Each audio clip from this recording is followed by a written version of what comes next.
Konnichiwa, Samurai James here with part 6 of my 7 Supplemental Samurai Armor series. Alright, we're getting pretty deep into the series. We've now gotten to the point where we're going to be talking about the midsection. So, what is this?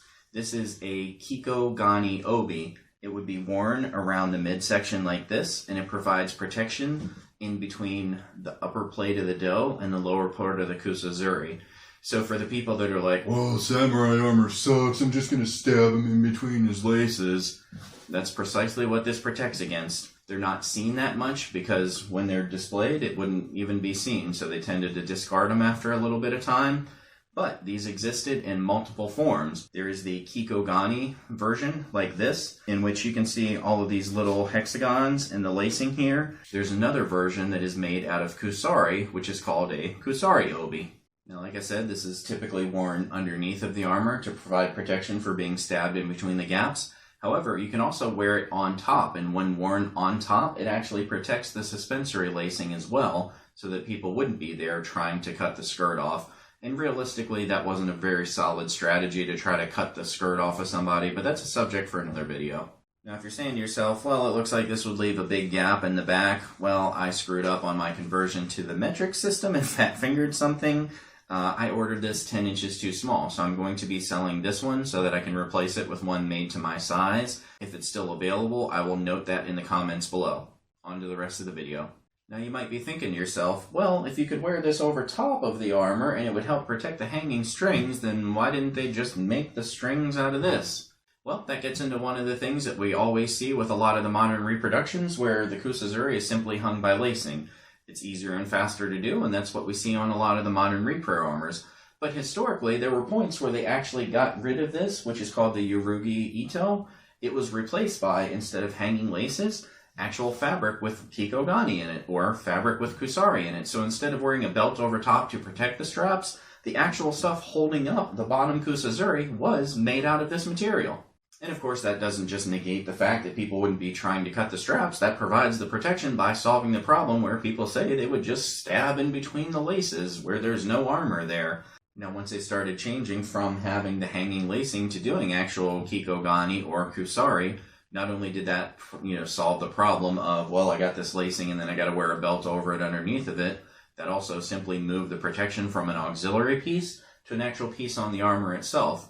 And even though the lacing comes down from there, it is a second plate underneath of the lacing that provides sort of the same function that this does by being articulated underneath of the lacing. So the lacing is here, and that other plate extends down further. So what you might think is a gap of vulnerability here actually isn't. The plate normally stops where the lacing is so that you have mobility in bending over. But that plate obviously sits farther down. Well, how did they solve that? Okay, let's take a second to talk about what a sliding rivet is. That's probably a term that you haven't heard of, so let's take a look here at this European-style pauldron. Well, instead of having two holes like this that the rivet would go through and it would simply bend up and down on, there's a hole and a slot, hence why it's called a slotted rivet. As you can see here underneath, there's the rivet with the washer, and here's the slot. What this allows the armor to do is, in this case, it's a pauldron, so this lets it collapse up and down on one side while being articulated on leathers here. And what this would do with the samurai armor is where it would be slotted like this, there would be one plate slotted at the bottom, and what you would see is the plate would actually collapse up and down. And as you can see here, when I hold it up, gravity holds it down. If you push up, it'll push up. But we see it actually appear in Japan to articulate plates. That's something that they don't have on any other type of armor that I've ever seen or any other pieces. With the additional movement, that plate that sits underneath of the do, as you bend over, it can actually slide and collapse up partially. It's extremely neat, and I think that might be the only Japanese armor I've ever seen it on. Okay, we've seen some improvements from going with just lacing to having kikko gane or kusari, and even having that solid articulated plate behind the suspensory lacing sometimes. But is there a little bit better that we could see?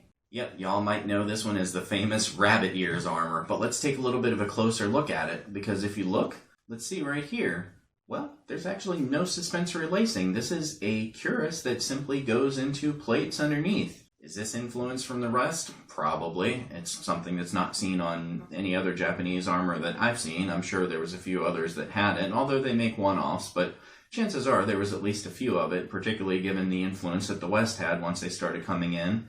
Now that gives a really good amount of protection from the body down through the lower torso and up onto the upper thighs.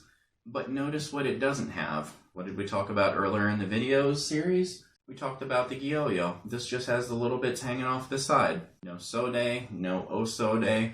So despite all the crazy protection for the midsection there, they've really phoned it in on the shoulders. We've seen the common Yorugi Ito just as lacing. We've seen that can actually get supplemented by kusari or kikko gane obis. We've seen that the lacing can even be replaced with kusari and kikko gane obis, or have a plate behind it that is also attached to the cuirass. Can we do better? Yes, we can.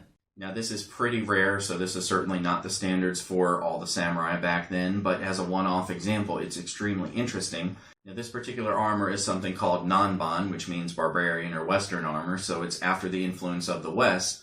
Now, what are we actually seeing here? Well, we're actually seeing steel plates all the way down, very similar to how Western armor has a breastplate and falde and tassets that hang down.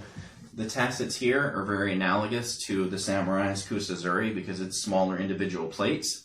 This is very similar to what the Yorugi Ito or the kikko gane obi and such would be, which is called a falde. And this is the breastplate, which is, of course, the same as the do or the breastplate on samurai armor. Now, what we're seeing is in that Western armor, just like this one that has the breastplate with the central ridge to it, we see the pronounced ridge on this one, and the skirting that is coming down is actually steel plate all the way down. There's no kikko gane in between, there's no kusari in between, there's no Yorugi Ito. It is simply plate all the way down. So they are covered in plate from the neck all the way down to the upper thighs. How cool is that? Just awesome, awesome torso protection. So that's kikko gane obi, kusari obis, and all the variations of ways that they protected the torso on that.